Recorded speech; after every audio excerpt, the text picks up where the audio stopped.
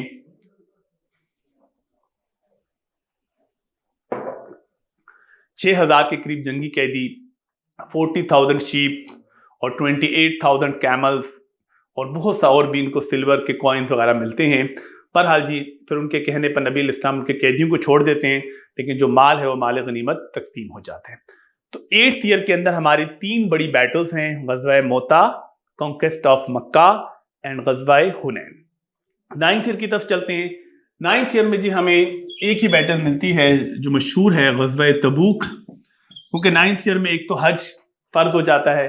نبی علیہ السلام حضرت ابوبکر کو کہتے ہیں کہ آپ جائیں اور لوگوں کو حج کروائیں، خود آپ نہیں جاتے 1st ایئر، 9th ایئر کے سال میں۔ تبوک میں کیونکہ آپ کو پتہ چلتا ہے کہ سیرین بارڈر میں پھر کوئی مسائل چل رہے ہیں، تو آپ صحابہ کو کہتے ہیں کہ سب نے اس جنگ میں پارٹیسپیٹ کرنا ہے۔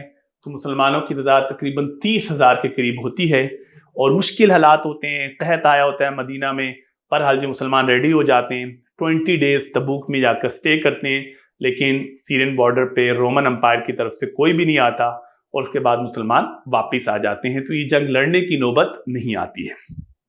پھر 10th ایئر نبی علیہ السلام اپنا پہلا اور آخری حج کرتے ہیں۔ آپ نے زندگی میں 4 عمرے کیے اور ایک حج کیا، اور حج کے بعد پھر نبی علیہ السلام کی طبیعت کچھ بہتر نہیں رہتی، اور 11th ایئر میں 12 ربیع الاول کو پیر کے دن صبح کے وقت نبی علیہ السلام کی طبیعت زیادہ خراب ہوتی ہے اور آپ دنیا سے تشریف لے جاتے ہیں۔ اس طریقے سے ہمارا یہ جو مدی پیریڈ ہے یہ کمپلیٹ ہوتا ہے۔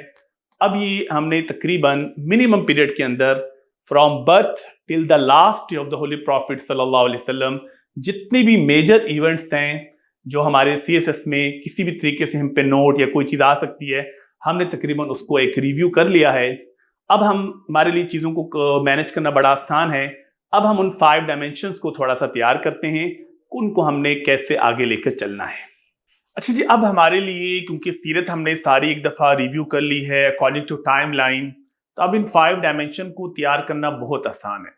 سپوز میں آپ کو جنرلی کچھ کویشچن تیار کرا دیتا ہوں ڈائمینشن، پھر کیونکہ جس طرح سے کویشچن آئے گا اکارڈنگ ٹو کویشچن پھر آپ نے اپنے آنسر کو مولڈ کرنا ہوگا اور اسی کے مطابق آنسر کو رسپونڈ کرنا ہوگا۔ اگر کویشچن آتا ہے پروفٹ صلی اللہ علیہ وسلم ایز ڈپلومیٹ، اس سے ملتا جلتا کوئی بھی چیز آتی ہے، میں آپ کو جنرل آپ کا کانٹینٹ بتا دیتا ہوں، پھر آپ اسی کانٹینٹ کو تھوڑا سا مولڈ کر کے اپنے کویشچن کے مطابق رسپونڈ کر سکتے ہیں۔ اب اس میں ہمارے پاس میجر کانٹینٹ کیا ہے؟ اگر ڈپلومیسی پہ کوئی بھی چیز آتی ہے تو ہمارے پاس اس میں میجر کانٹینٹ ہے جی، مکی پیریڈ میں 5 ایونٹس ہیں۔ نمبر 1 بیٹل آف فجار، اور اس کے نتیجے میں حلف الفضول. ٹھیک ہے, ایک یہ کانٹینٹ ہمارے پاس بنتا ہے. دوسرے نمبر پہ ہمارے پاس بن گیا فکسنگ آف بلیک سٹون. یہ اب ساری چیزیں ہم لوگ پڑھ چکے ہیں. فکسنگ آف بلیک سٹون, حجر اسود کو نصب کرنا. تیسرا ہمارے پاس ہے جی مائگریشن ٹو ایبیسینیا, ہجرت حبشہ. چوتھے نمبر پہ ہمارے پاس مکی زندگی میں کانٹینٹ ہے وزٹ ٹو طائف, طائف کا جو آپ کا سفر ہے. اور نمبر 5 ہمارے پاس آ جاتے ہیں 2 پلیجز آف عقبہ, بیعت عقبہ اولا, بیعت عقبہ ثانیہ. تو 5 ایونٹ ہمارے پاس کہاں آ رہے ہیں, مکی پیریڈ میں. اور مدنی پیریڈ میں ہمارے پاس جو میجر ایونٹ جو بہت امپورٹنٹ ہیں وہ کون سے آ رہے ہیں, چارٹر آف مدینہ,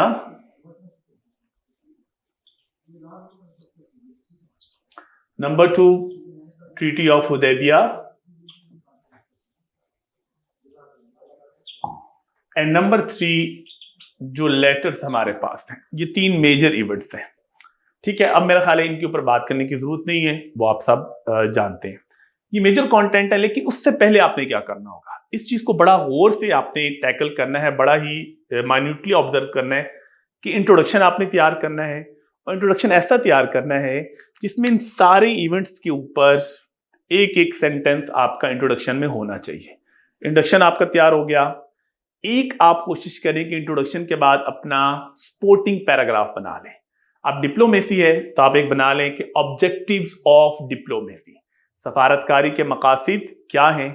اس میں آپ نے ایک پیراگراف لکھ لیا کہ نبی علیہ السلام کی سفارتکاری کے مقاصد میں جتنی بھی ٹریٹیز ہیں ان کو رسپیکٹ کرنا, اسلام کی پروپیگیشن, پیس پروسیس کو لے کے چلنا, اس طرح کی چیزیں, ڈائلاگ کے ذریعے سے مسائل کو حل کرنا, یہ چیزیں آپ بتا دیں. پھر میجر ایونٹ جو آپ کے آ رہے ہوں گے, جو میجر کانٹینٹ ہے 50 to 60% آپ اس کو کور کریں. اس میں بھی کوشش کریں کہ جو موسٹ امپورٹنٹ جیسے یہ 3 ہیں ان کو آپ ویٹیج بہت زیادہ دیں, ان 5 کو آپ ویٹیج تھوڑی سی کم دے سکتے ہیں. پھر آپ نے اینڈنگ کی طرف جانا ہے. اینڈنگ میں بھی نا کوشش کریں کہ ایک سپورٹنگ پیراگراف کے بعد اینڈنگ کی طرف جائیں. تو سپورٹنگ پیراگراف میں آپ لکھ سکتے ہیں کہ what is the foreign policy of the holy prophet صلی اللہ علیہ وسلم. ان سارے ایونٹ سے آپ کیا نکال سکتے ہیں کہ نبی علیہ السلام کی فارن پالیسی کیا تھی, امر بالمعروف, نہی عن المنکر. اسی طریقے سے جو وار ہے اس کو ایک آخری ٹول کے طور پر لے کے جانا, میکسیمم ڈائلاگ کے ذریعے سے مسائل حل کرنا, کس سے دشمنی نہ رکھنا, اس طرح کی چیزوں کو آپ فارن پالیسی کو ڈسکس کر سکتے ہیں. اور اس کے بعد ایک چیز ہم چھوڑ دیتے ہیں جو بہت زیادہ ضروری ہے آپ کے کوشچن میں, and this is the critical analysis, تنقیدی جائزہ. اس کو کم سے کم آپ نے 1.5 پیج اس کو ویٹیج دینی ہے. اور کو کیسے لکھیں گے, ہمارے اسٹوڈنٹ کرتے کیا ہیں کہ وہ تنقیدی جائزے سے ڈر جاتے ہیں, پتہ نہیں کریٹیکل انالیسس کیسے کریں گے, اسکل کیسے آئے گی. اور جو لوگ لکھ رہے ہوتے ہیں وہ کیا کرتے ہیں, وہ سارا ایونٹس کو دوبارہ لکھ دیتے ہیں کریٹیکل انالیسس میں. بھائی کریٹیکل انالیسس کے اندر آپ نے ایونٹس کو ریپیٹ نہیں کرنا ہے, آپ نے ایونٹس کی امپیکٹ پہ بات کرنی ہے. سپوز میں آپ کریٹیکل انالیسس کر رہا ہوں پروفٹ صلی اللہ علیہ وسلم ایز ڈپلومیٹ کا, تو میں کیا کہہ رہا ہوں کہ نبی علیہ السلام دنیا کے ایک عظیم ترین سفارتکار تھے. اب یہاں سے سٹارٹ کر رہا ہوں. اگر ہم نبی علیہ السلام کی نبوت سے پہلے کی زندگی بھی دیکھیں تو آپ نے بات چیت کے ذریعے سے مسائل حل کرنے کو آپ پسند کرتے تھے, جیسے کہ حلف الفضول ایک بڑی اچھی اگزامپل ہے کہ نبی علیہ السلام اس لیگ کا حصہ بنے اور جس میں پیس کی بات ہوئی اور آپ اس کو بڑا آئیڈیلائز کر رہے تھے. اب میں پورا بیٹل آف فجار حلف الفضول نہیں بتا رہا, اس کی امپیکٹ پہ بات کر رہا ہوں. اچھا جی, فکسنگ آف بلیک سٹون, اب میں کریٹیکل انالیسس کرتا جا رہا ہوں. اسی طریقے سے اگر ہم دیکھتے ہیں کہ نبی علیہ السلام نے مکی زندگی میں ایک بڑی اچھی ججمنٹ کے ذریعے سے بہت سے مسائل حل کیے, اور یہی آپ کی ڈپلومیسی ہے کہ ایک ایسے فیصلہ کیا کہ مکہ کے سارے گروپس اور سارے ٹرائبس کے لیے وہ فیصلہ قابل قبول تھا, جیسے کہ ہمیں فکسنگ آف بلیک سٹون میں نظر آتا ہے. پھر مائگریشن ٹو ایبیسینیا پہ 3-4 جملے لکھ رہا ہوں کہ نبی علیہ السلام کی سلیکشن دیکھیں, جگہ کی سلیکشن, ٹائم کی سلیکشن, حضرت جعفر کو بھیجنا جو کانفیڈنٹ بھی تھے, جو ایک سردار کے بیٹے ہیں حضرت ابو طالب کے, ان کو بادشاہوں کے دربار میں بات کرنی آتی ہے. He was a good orator, confidence ان کے پاس تھا. اور جب انہوں نے رسپونڈ کیا, آپ کو کہا کہ آپ بتائیں کہ حضرت مریم علیہ السلام کے بارے میں کیا کہتے ہیں, اتنا کتنا زبردست جواب دیا. تو یہ اپنے کیا کر رہا ہوں, critical analysis. Visit to Taif,